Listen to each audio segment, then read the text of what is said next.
باللہ من الشیطان الرجیم بسم اللہ الرحمن الرحیم یا من دل علی ذاتہ بذاتہ وتنزہ عن مجانست مخلوقاتہ وجل عن ملائمت کیفیاتہ یا من خرب من خطرات الظنون وبعد عن لحظات العیون لما کان قبل یکون والصلاة والسلام علی خیر خلقہ محمد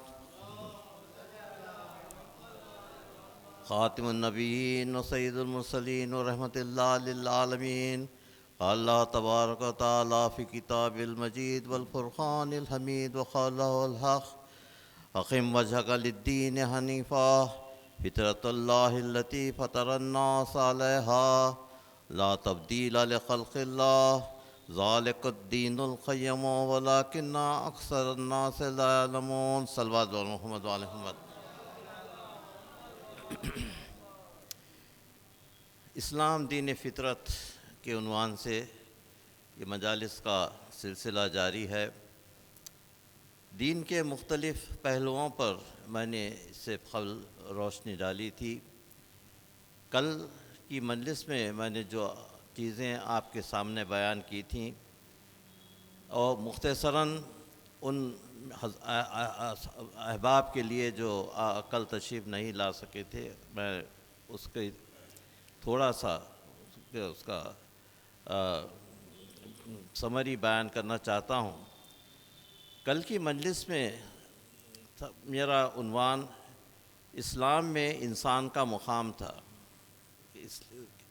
اور میں نے کہا کہ اسلام میں انسان کا وہ مقام ہے جو دوسرے مذاہب میں نہیں ہے۔ دوسرے مذاہب میں انسان ایک گنہگار کی حیثیت رکھتا ہے، یا وہ جس کو مصیبتوں میں گھرا ہوا ہے اور مصیبتوں سے مکتی چاہتا ہے۔ انسان کو اللہ نے اپنا خلیفہ بنایا اس دنیا میں، تو انسان کی حیثیت خلیفۃ اللہ فی الارض کی ہے۔ اس کے بعد میں نے مختلف اس کے پہلوؤں پر روشنی ڈالتے ہوئے انسان کی جو سب میں بڑی فضیلت ہے وہ انسان کامل ہونا ہے۔ صلوات محمد وعلی محمد۔ محی الدین ابن عربی نے اس انسان کامل کے متعلق بہت کچھ اپنی کتاب میں لکھا ہے، اور انسان کامل کا تصور جو انہوں نے دیا ہے وہ سارا انسان کامل کا تصور ذات امیر المومنین علی ابن ابی طالب پر صادق آتا ہے۔ اور یہ ولایت مطلقہ کا مقام ہے۔ کل میں نے ولایت مطلقہ کیا ہے کہا کہ یہ ولایت مطلقہ وہ ہے کہ ولایت مطلقہ میں اللہ، رسول اور اولی الامر تینوں کے تینوں برابر کے۔ اللہ جس ولی ہے اور رسول ولی ہے، اور وہ ولی ہے جو حالت رکوع میں زکوٰۃ دیتا ہے۔ انما ولیکم اللہ والرسول والذین یؤمنون الذین یقیمون الصلاۃ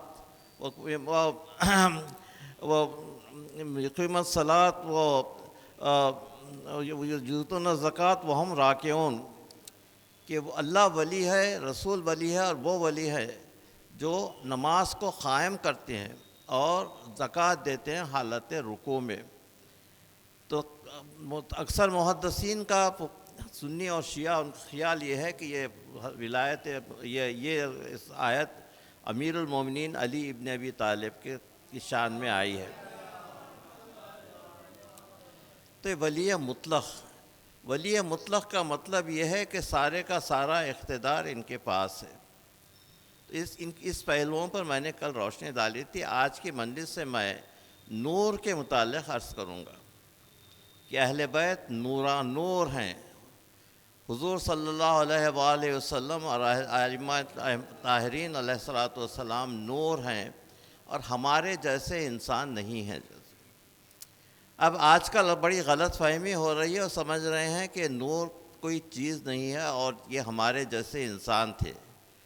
یہ ضرور ہے کہ حضور نے کہا کہ انا بشر مثلکم، میں تمہارے جیسا انسان ہوں، لیکن لوگ یہ بھول جاتے ہیں کہ یوحا الیہ بھی اس کے ساتھ ہے، لیکن مجھ پر وحی آتی ہے۔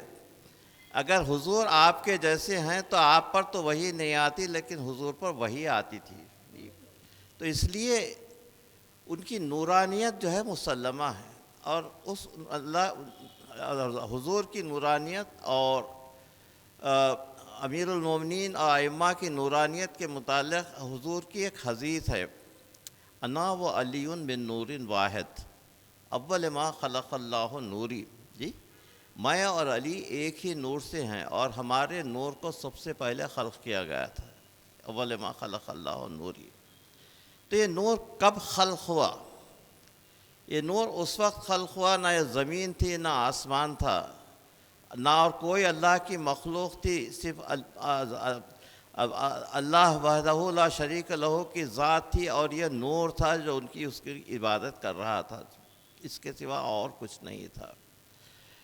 اسی طرح سے دو اور احادیث ہیں جس میں حضور فرماتے ہیں، کنت نبی بین آدم والماء والطین، میں اس وقت نبی تھا جبکہ آدم کا پتلا خاک و گل میں تھا۔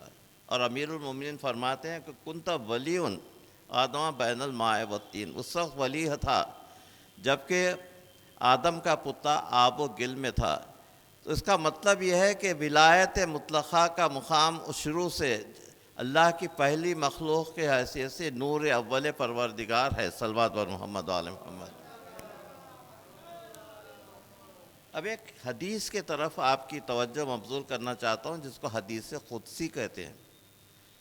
ہمارے نوجوانوں کے لیے حدیث قدسی وہ اللہ کا کلام ہے جو قرآن کا جز نہیں ہے، لیکن وہ اس کو ہمارے اہل بیت اور حضور صلی اللہ علیہ وسلم نے بیان کیا حدیث قدسی کو، تو اس کی حیثیت جو ہے قرآن کے بعد حدیث قدسی کی ہے۔ تو حدیث قدسی جو حضور نے کہا ہے وہ یہ ہے کہ اللہ کا خطاب، اللہ نے کہا کہ میں ایک چھپا ہوا خزانہ تھا، جی اللہ کی مطلقیت کا مقام وہاں پر کوئی پہنچ نہیں سکتا، میں ایک چھپا ہوا خزانہ تھا، اور وہ احباب تو مجھے یہ اچھا معلوم ہوا جی کہ میں پہچانا جاؤں،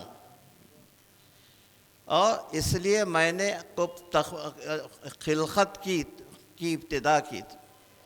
تو اللہ چاہتا تھا کہ اپنے آپ کو پہچانا جاؤں، اس لیے مخلوق اول اور نور اول کی جو خلقت ہوئی ہے وہ اللہ کے پہچاننے کے لیے، صلوات بر محمد و آل محمد۔ تو اللہ کہتا ہے کہ میں پہچانا جاؤں، پہچانا جانوں کا مطلب کیا ہے؟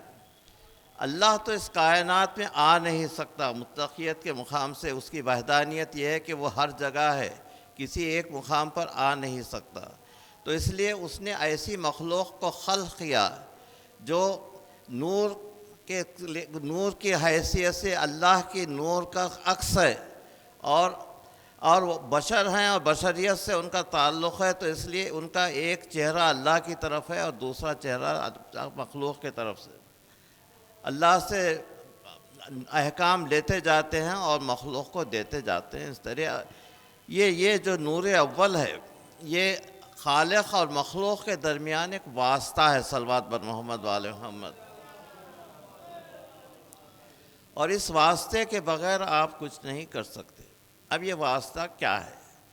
سورہ نور کی آیت نشان 35، اللہ نور السماوات والارض مثل نورہ کمشکاۃ فیہا مصباح المصباح فی زجاجۃ الزجاجۃ کأنہا کوکب الدری یؤخذ من شجرۃ زیتونۃ لا شرقیۃ ولا غربیہ یکاد زیتہ یضیء ولم لم تمسسہ نار نور علی نور یہدی اللہ لنورہ من یشاء، صلوات بر محمد و آل محمد۔ اب اس آیت پر غور کیجیے، اس آیت سورہ نور کی اس آیت پر ہمارے سنی بھائیوں نے اور ہمارے علماء نے کافی تحقیق کی اور بڑی ضخیم کتابیں سورہ نور کے متعلق، لیکن یہ سورہ نور کی تفسیر جو ہمارے چھٹے امام جعفر صادق علیہ السلام کے، اللہ نور السماوات والارض، اللہ کہہ رہا ہے کہ میں زمین اور آسمان کا میں نور ہوں، اللہ نور السماوات والارض۔ اب یہ آیت کے الفاظ پر غور کیجئے کہ مثل و نور ہی، مثل نہیں ہے یہ، مثل و نور ہے، کیونکہ اللہ کا کوئی مثل نہیں ہو سکتا. لیسا کمثلہ شیء، اللہ صلوات بر محمد والے محمد. اللہ کہہ رہا ہے کہ مثل و نور، اس نور کی مثال جی ایسی ہے جیسے ایک طاق ہے، اور اس طاق میں ایک چراغ ہے، اور وہ چراغ ایک شیشے کے فانوس میں ہے، اور چراغ جل رہا ہے اللہ کے جلائے ہوئے نور کی حیثیت سے، اور اس کو کسی نے روشن نہیں کیا ہے، وہ بغیر کسی آگ کے وہ جل رہا ہے. اور لا شرقیت ولا غربیہ، نہ شرقی ہے نہ غربی ہے، اور اس کا تیل جل رہا ہے حالانکہ کسی آگ نے اس کو چھوا نہیں. اللہ فرماتا ہے کہ نور علی نور. یہ نور علی نور کا ترجمہ ہمارے بھائیوں نے کیا ہے کہ ایک نور کے اوپر دوسرا نور. نور علی نور کے معنی ایک نور پر دوسرا نور نہیں ہو سکتا. ایک نور پر دوسرا نور کوئی اس کی کوئی توضیح نہیں کی جا سکتی. اس کا مطلب یہ ہے کہ ایک نور کے بعد دوسرا نور. صلوات بر محمد وآل محمد. یہ 14 انوار الہی کے متعلق ہے، ایک نور کے بعد دوسرا نور. اس کے بعد اللہ کہتا ہے یہدی اللہ لنورہ من یشاء. اس نور کی طرف اللہ اسی کو ہدایت کرتا ہے جس کو وہ چاہتا ہے. صلوات بر محمد وآل محمد. تو اس نور کی طرف ہدایت ہر ایک کی نہیں ہوتی، اس کے لیے نفس کی پاکیزگی کی ضرورت ہے. صلوات بر محمد وآل محمد. اور وہی اس نور کی طرف آتے ہیں جس کا نفس پاکیزہ ہے. جی یہ نور. تو اس آیت کے لحاظ سے آپ دیکھیے کہ امام جعفر صادق علیہ السلام فرماتے ہیں اس کی توضیح. وہ نور، وہ طاق، وہ قلب رسول ہے. حضور فرماتا ہے کہ طاق کا قلب رسول ہے، اور اس میں جو چراغ جل رہا ہے وہ قلب رسول میں وہ چراغ ولایت امیر المومنین ہے. اور وہ ایک شیشے کے فانوس میں ہے، اور وہ شرقی ہے نہ غربی ہے. اس کا مطلب یہ ہے کہ یہ نور ولایت امیر المومنین نہ شرقی ہے نہ غربی ہے. جس طریقے سے اللہ ہر جگہ موجود ہے، یہ نور ہر جگہ موجود ہے. صلوات بر محمد وآل محمد. یکاد زیتہ یضیء ولو لم تمسسہ نار. یہ جل رہا ہے حالانکہ آگ نے اس کو روشن نہیں کیا ہے. یہ نور اللہ کا جلایا ہوا نور ہے، اور یہ نور ولایت امیر المومنین اور نور ولایت ائمہ ہے. صلوات بر محمد وآل محمد.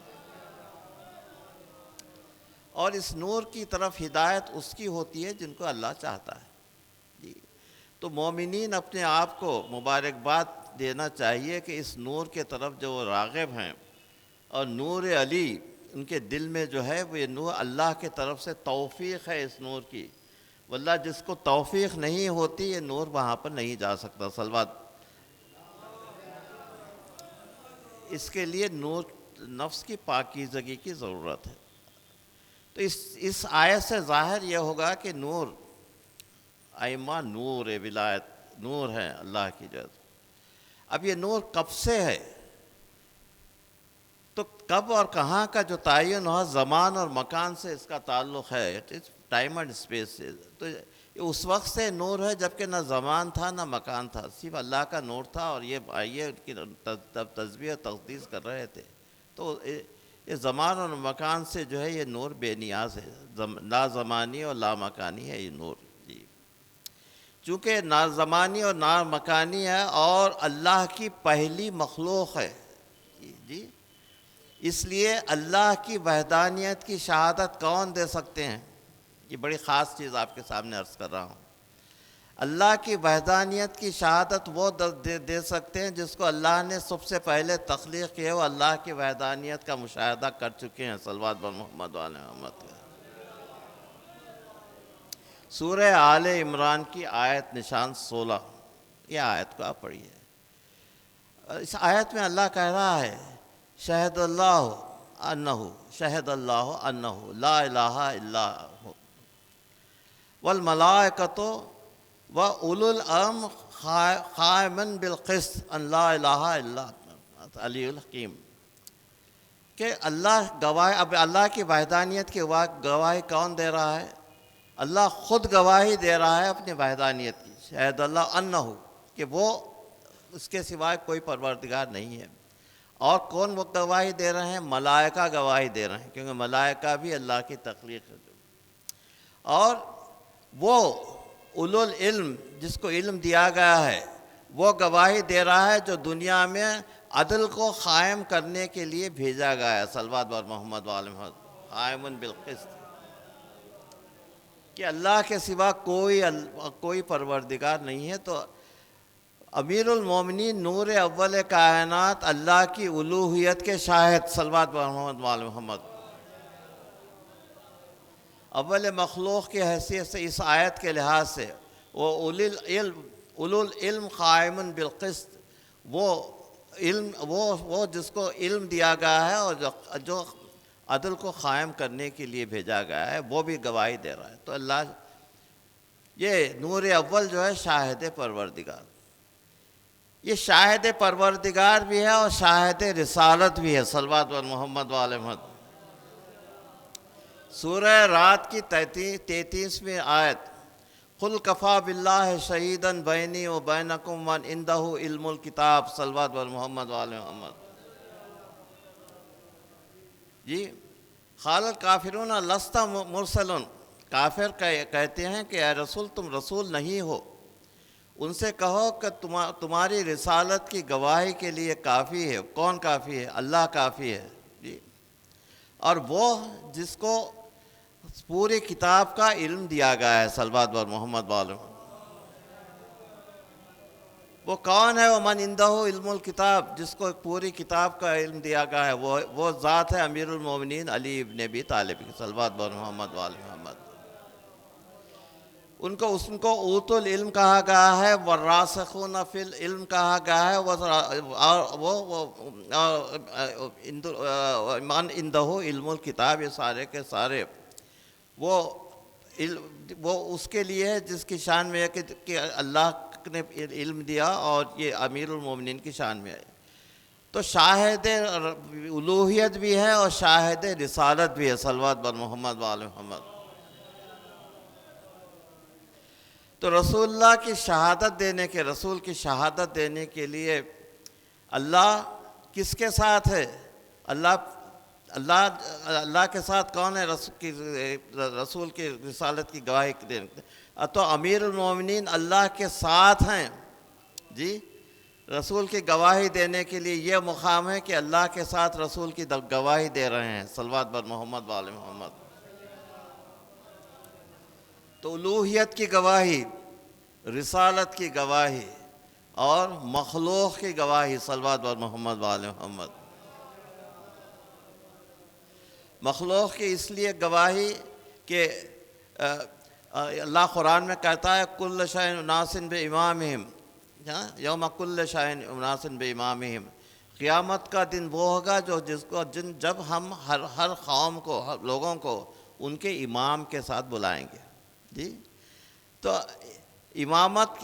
امام وہ شخصیت ہے جو اللہ کی گواہی دے رہا ہے، رسول کی گواہی دے رہا ہے، اور اس کے علاوہ انسانوں کے لیے بھی وہ گواہ ہے، ان کے اعمال کا گواہ ہے، صلوات بر محمد وآل محمد۔ اور انہی کی گواہی سے وہ جنت و جہنم کا تصفیہ ہوتا ہے، قسیم النار والجنہ، صلوات بر محمد وآل محمد۔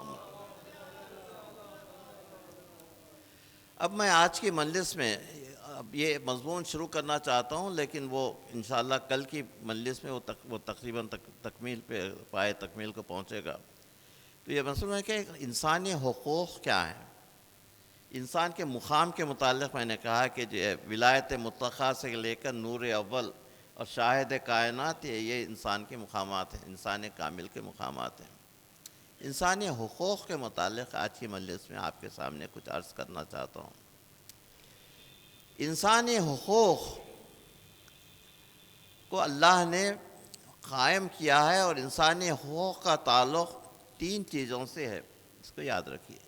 ایک تو عدل سے ہے، جی، اور ایک قرآنی احکام سے، قانون سے ہے، عدل سے ہے، قانون سے ہے اور مساوات سے ہے۔ تو اللہ کا جو انسان کا کے جو فرائض ہیں اور وہ ان کا تعلق ان تین چیزوں سے ہے، عدل سے ہے اور قانون سے ہے اور مساوات سے ہے، ان تین چیزوں سے ہے۔ تو اللہ نے ان تین چیزوں کو انسان کی خلقت کا حصہ بنایا ہے، اور اس طریقے سے یہ ساری چیزوں کا قوانین وضع کیے گئے ہیں شریعت کے، کہ جتنے شریعت کے قوانین ہیں جو وضع کیے گئے ہیں وہ انسان کی فطرت کے لحاظ سے وضع کیے گئے ہیں، اور کہا کہ تمہارے لیے یہ ساری چیزیں تمہاری فطرت کے مطابق ہیں، تمہاری فطرت سے الگ کوئی چیز نہیں ہے۔ اللہ فرماتا ہے کہ تم کو اتنا ہی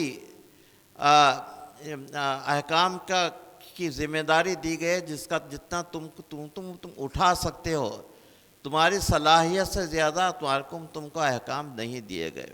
اس کے بعد اللہ نے کیا کیا انسان کے لیے؟ اللہ نے جو احکام دیے ہیں وہ سارے کے سارے احکام عدل سے کے مطابق ہیں۔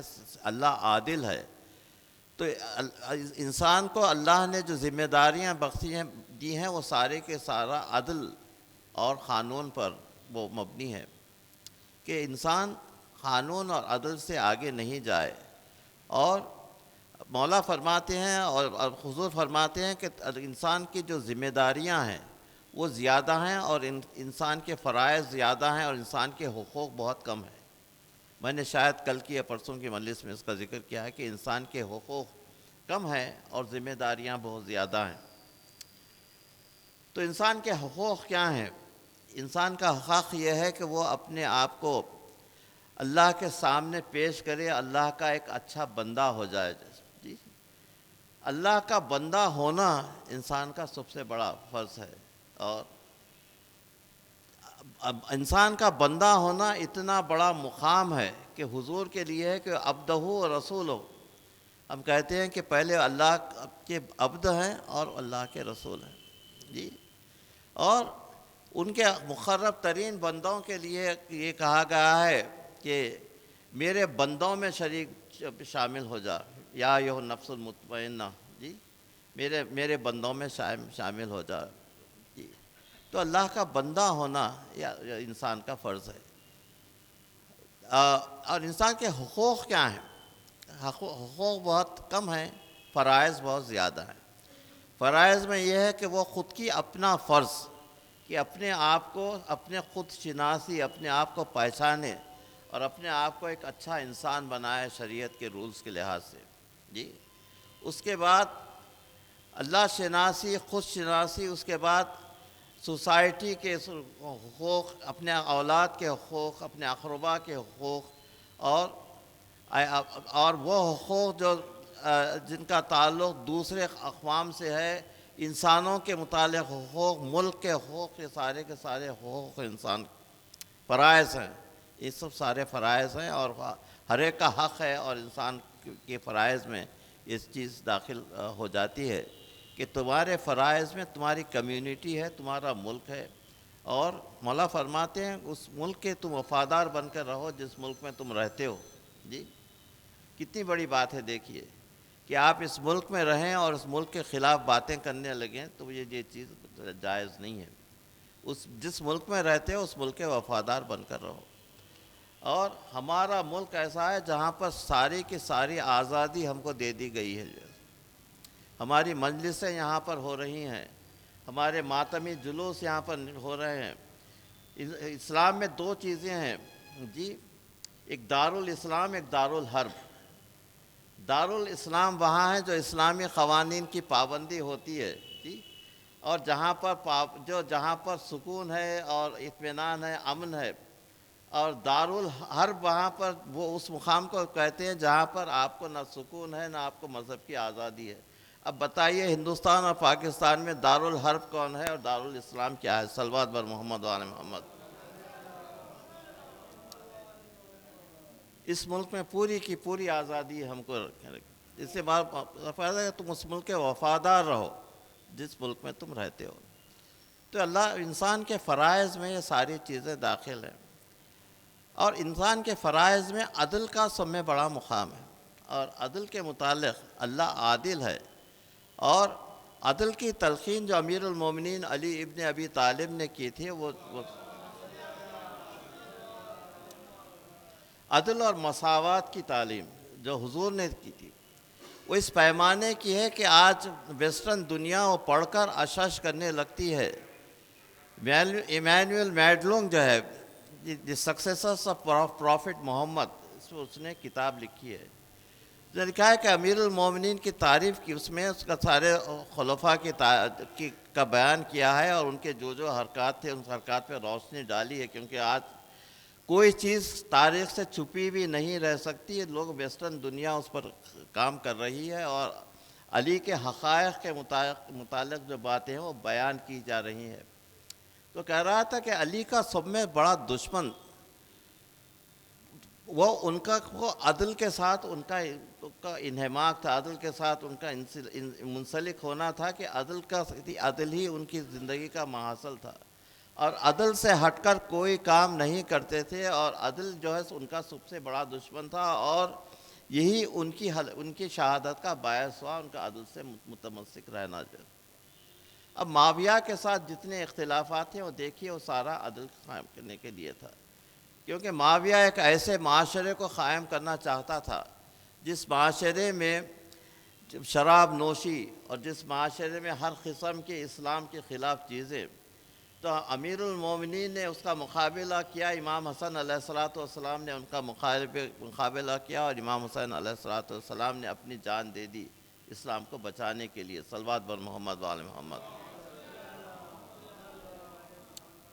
تو عدل کے متعلق اللہ قرآن میں ارشاد فرماتا ہے، یہ سورہ نساء کی آیت نشان 135 ہے، جس میں ارشاد ہے، یا ایھا الذین آمنوا کونوا شہداء بالقسط، کونوا شہداء بالقسط وشہداء للہ،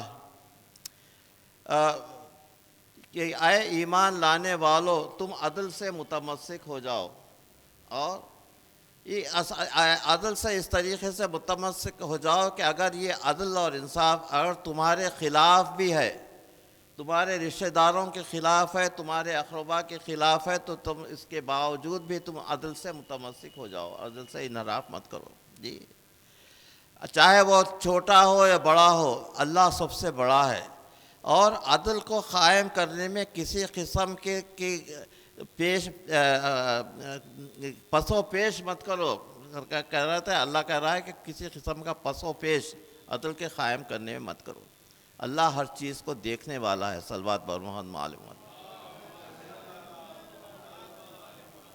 اور دوسری آیت میں اللہ فرماتا ہے کہ اے ایمان لانے والو تم شہادت عدل کی شہادت دو، اور اللہ کے ساتھ ہو جاؤ، خبردار کسی قوم کی دشمنی تم کو عدل سے نہ روکے دے۔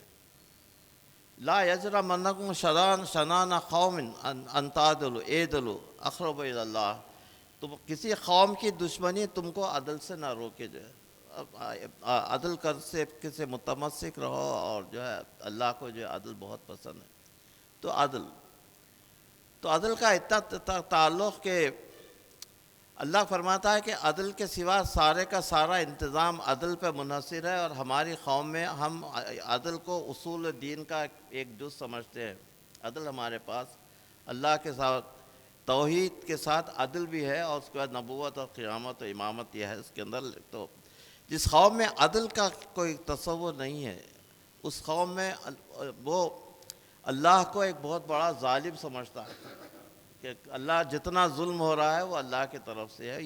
یہ بالکل اللہ کہہ رہا ہے کہ سارا خیر میرے طرف سے ہے، اور سارا شر جو ہے تمہارے طرف، یہ عدل کا طرف۔ اس کے بعد قانون کی پابندی، شریعت کی پابندی جو ہے وہ انسان کو انسان بناتی ہے، اور انسان جو ہے انسان اس وقت بنتا ہے جب وہ اللہ کی عبادت کرتا ہے۔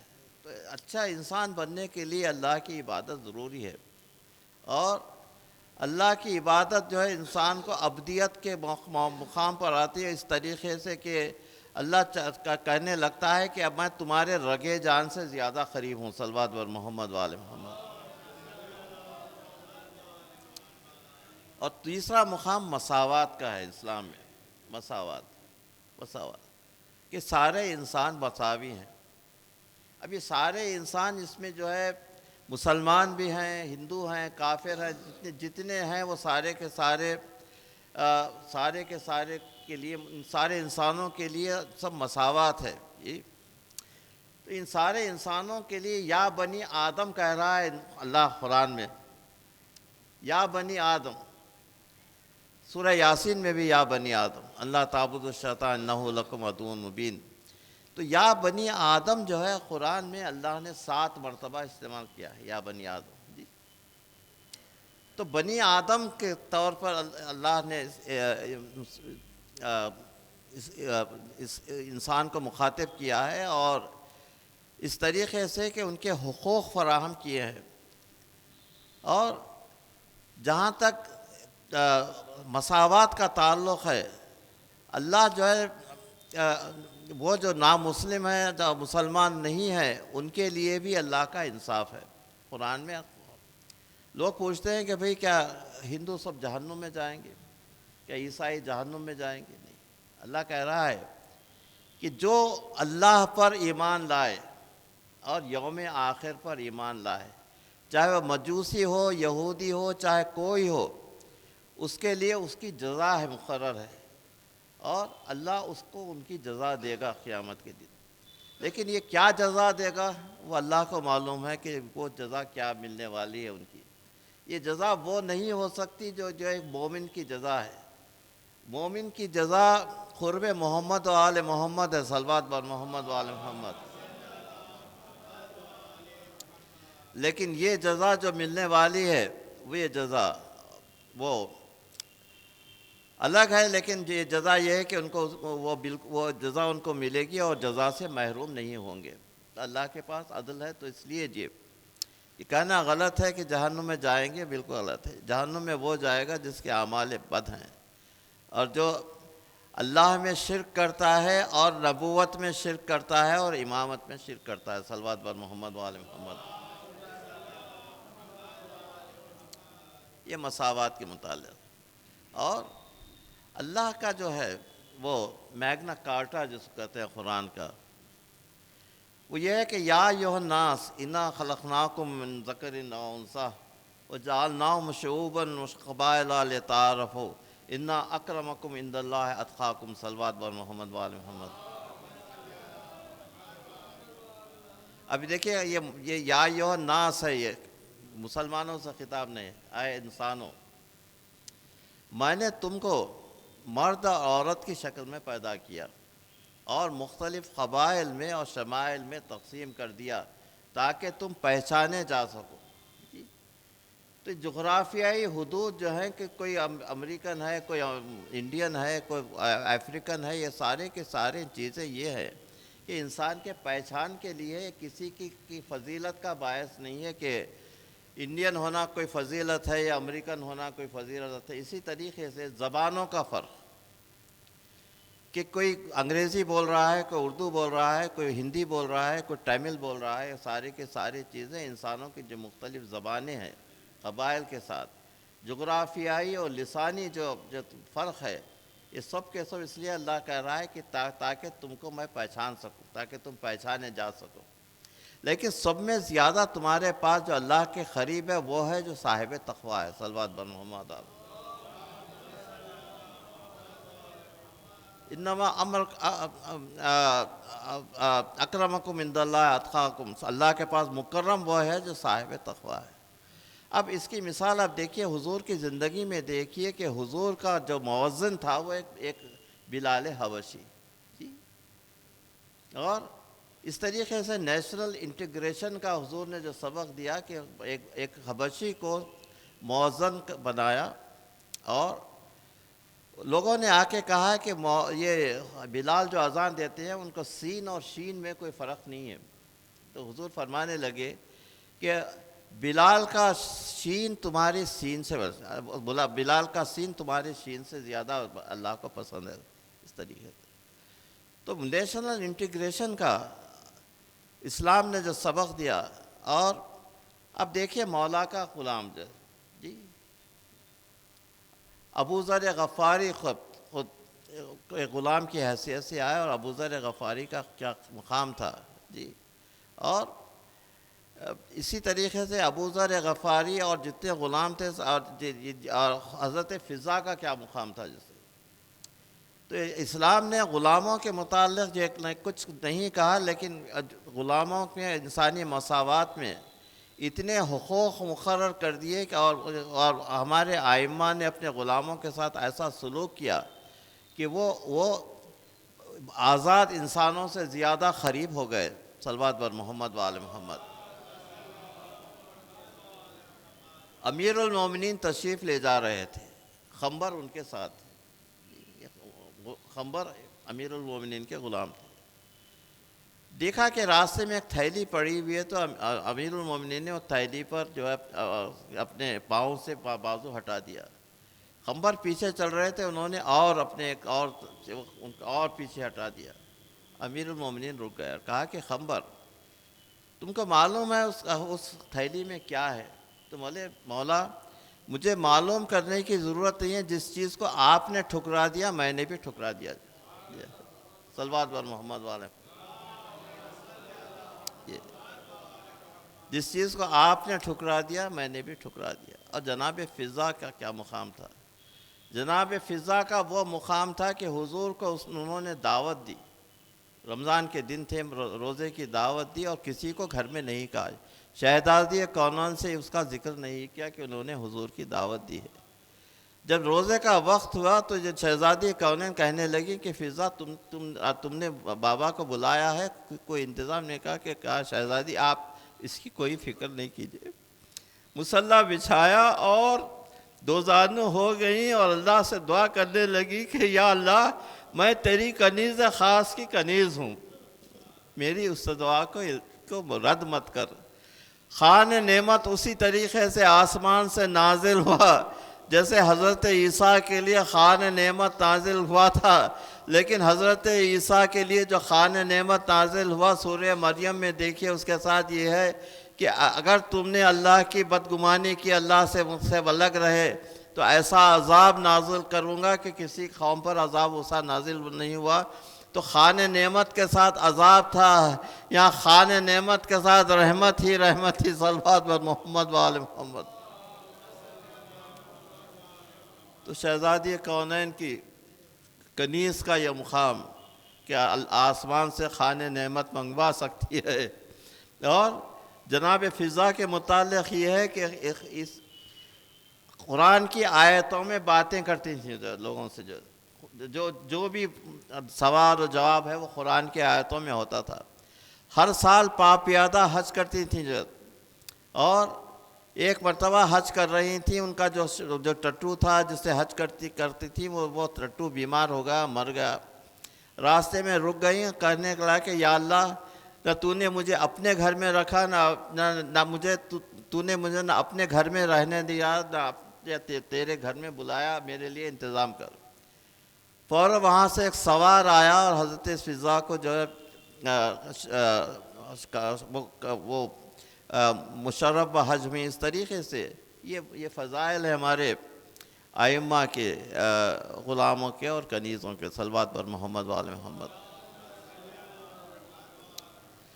اور مومنین کے لیے سب میں بڑی فضیلت کیا ہے؟ مومنین کے لیے سب میں فضیلت یہ ہے کہ ہم ان کو اپنا غلام، اپنے آپ کو ان کا غلام سمجھے جو ہے، اور اس غلام کی حیثیت سے اگر ان کے ساتھ رہیں، ان کو اپنے برابر مت سمجھیں، بلکہ ان کو اپنے آپ کو ان کا غلام سمجھیں. اگر ایسا ہو تو نفس میں وہ معرفت پیدا ہو جاتی ہے کہ قیامت کے دن اللہ فرماتا ہے کہ نور کی کرسیاں ہوں گی، اور اس میں جو ہے مومنین تشریف فرما ہوں گے، اور ان کا چہرہ چمکنے لگے گا. صلوات بر محمد و آل محمد. انشاءاللہ یہ 2 مجالس باقی ہیں، تو آپ تشریف لائیے. کل کی اور پرسوں کی مجلس ہے، اور پرسوں کی مجلس میں یہاں پر شہزادی سکینہ بنت الحسین کا جناب تابوت اٹھایا جائے گا، اس میں شرکت کیجیے. بڑی مصیبت زدہ شہزادی۔ ان مجالس میں میرا طریقہ یہ ہے کہ میں صرف شہزادی سکینہ کے مصائب پڑھتا ہوں۔ کل کی مجلس سے میں نے شہزادی کے مصائب کہتے کہ اشقیاء نے خیموں کو آگ لگا دی، خیمے جل رہے تھے، اور شہزادی سکینہ کے کرتے کو آگ لگ گئی ہے۔ آپ میدان میں بھاگنے لگیں تو ایک شقی گھوڑے پر سوار ہو کر پیچھے آیا، آگ کو بجھا دیا، لیکن روشنی میں دیکھا کہ کانوں میں بندے ہیں۔ اس نے ایسا ظلم کیا کہ کان شہزادی کے آخر تک زخمی رہے اور کانوں سے خون بہتا رہا۔ جیسے اب آج کی جو مصیبت بیان کرنے والا ہوں میں آپ، دوسرے دن 11 محرم کو سواریاں چلیں جو ہے، اشقیاء نے بے کجاوا کے معنی کجاوا اونٹوں پر باندھا جاتا ہے، یہ بے کجاوا اونٹ جس پر کوئی چیز باندھی نہیں جاتی، اور اونٹ جب ہلتا ہے تو جو بیٹھا ہے وہ شخص اس کا توازن ختم ہو جاتا ہے، وہ گرنے کے قریب ہوتا ہے۔ تو یہ اشقیاء نے بے کجاوا اونٹوں پر اہل بیت کو سوار کیا۔ جناب سکینہ کو شہزادی زینب پکڑی ہوئی تھی، تو شہزادی جناب سکینہ جو ہے جناب زینب کی گود میں تھی۔ شروع میں آیا اور کہا کہ اس میں سکینہ کون ہے؟ جیسے اس نے جناب سکینہ کو الگ کیا پورے قافلے سے۔ اب اس ملعون کو دیکھیے کہ کس قسم کے انسان تھے کہ ایک چھوٹی 4 سالہ صاحبزادی بھولی بھالی اس کو تماچے مار کر